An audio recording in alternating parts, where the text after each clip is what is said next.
Jadi selama ini kan banyak sekali pekerja domestik kita yang menjadi korban eksploitasi yang bertahun-tahun tidak dibayar. Sampai 17 tahun nggak dibayar pun ada ya. Ada yang dibuang di jalan dan lain-lainnya. Nah, ini kita melihat harus dihentikan. Tolak larangan ekspor Malaysia bakal gugat Indonesia ke WTO. Presiden RI Joko Widodo resmi melarang kegiatan ekspor biji bauksit mulai Juni 2023. Pelarangan biji bauksit ke luar negeri mempertegas amanat Undang-Undang Nomor 3 Tahun 2020. Pelarangan ekspor biji bauksit tentunya akan merugikan negara yang saat ini mengandalkan impor bauksit dari Indonesia, khususnya Uni Eropa dan Cina. Golongan negara-negara itu adalah penikmat utama bauksit Indonesia dalam catatan Perhimpunan Ahli Pertambangan Indonesia. Produksi biji bauksit Indonesia per tahun diperkirakan mencapai 40 juta ton, di mana 35 sampai 36 juta per tahunnya diekspor ke Uni Eropa dan Cina.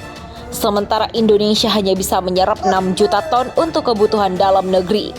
Negara pengimpor biji bauksit Indonesia saat ini adalah Uni Eropa dan Cina, sehingga apabila pelarangan ekspor dilakukan tahun ini, maka bisa dipastikan Uni Eropa dan Cina akan dirugikan karena pabrikan akan mengalami kekurangan stok biji bauksit yang akan diolah.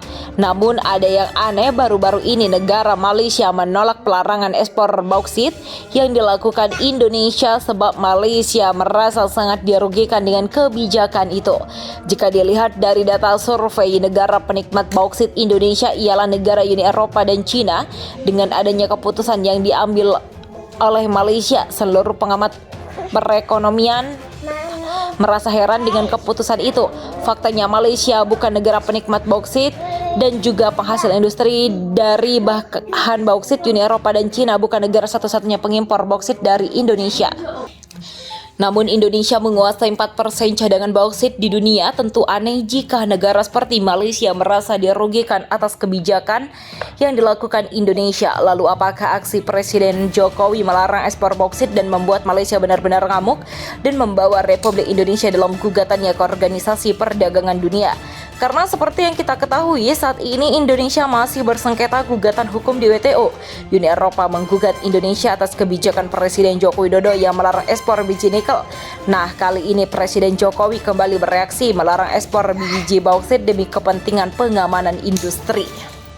Hilirisasi di dalam negeri demi menciptakan nilai tambah yang lebih baik. Pengamat energi dan ekonomi Universitas Gadjah Mada Fahmi Aradi menilai sebenarnya Undang-Undang Nomor 4 Tahun 2009 tentang minerba sebelum direvisi menjadi Undang-Undang Nomor 3 Tahun 2020 sudah mengamanahkan pelarangan ekspor hasil tambang dan mineral tanpa dihilirisasi di dalam negeri paling lambat pada 2014. Namun adanya pertentangan dahsyat dari perusahaan tambang dan ancaman WTO, saat itu pemerintah Presiden Susilo Bambang Yudhoyono mundur untuk memberlakukan larangan ekspor. Baru saat ini Presiden Jokowi berani melarang ekspor biji nikel hingga bauksit. Mengenai adanya gugatan baru di WTO oleh Malaysia yang mengatasnamakan kesetaraan bernegara, Indonesia tidak pernah gentar atas penentangan di WTO dan harus dilawan.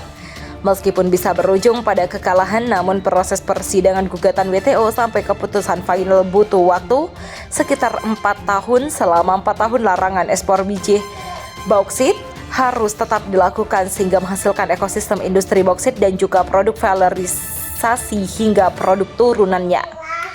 Adapun produk turunan yang dihilirisasi berupa aluminium sebagai bahan baku industri mesin dan juga semikonduktor. Di sisi lain, Presiden Jokowi secara blak-belakangan mengatakan bahwa ia mempersilahkan negara-negara yang akan melakukan gugatan ke WTO atas kebijakan itu. Dengan adanya kerjasama yang erat antara Uni Eropa dan Malaysia, sejumlah pengamat dan warga di dunia mencurigai adanya hubungan gelap antara Malaysia dan Uni Eropa. Bagaimana tidak dalam hal itu? Indonesia sedang bersengketa dengan Uni Eropa di WTO. Tiba-tiba Malaysia dengan tegas merasa dirugikan atas kebijakan pemerintah Indonesia saat ini. Apalagi Perdana Menteri baru Malaysia Anwar Ibrahim tidak asing di Eropa.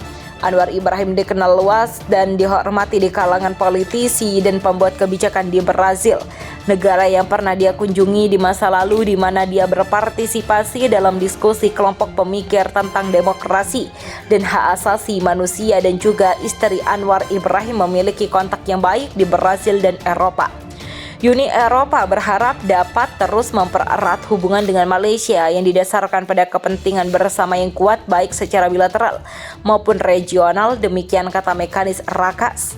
Pemerintah Warren juga diperkirakan akan menerapkan kebijakan luar negeri yang lebih terbuka dan berorientasi barat, dan juga pemerintah Malaysia yang saat ini dipimpin Anwar Ibrahim mengatakan tidak ada titik sengketa berlangsung antara Malaysia dan juga Uni Eropa. Saat ini yang menjadi perbincangan yaitu pemerintahan baru Malaysia Anwar Ibrahim akan mewariskan perselisihan Indonesia dan Uni Eropa soal pelarangan ekspor bahan mentah. Uni Eropa berencana menghentikan keputusan Indonesia menerapkan stop ekspor bahan mentah terbesar di dunia.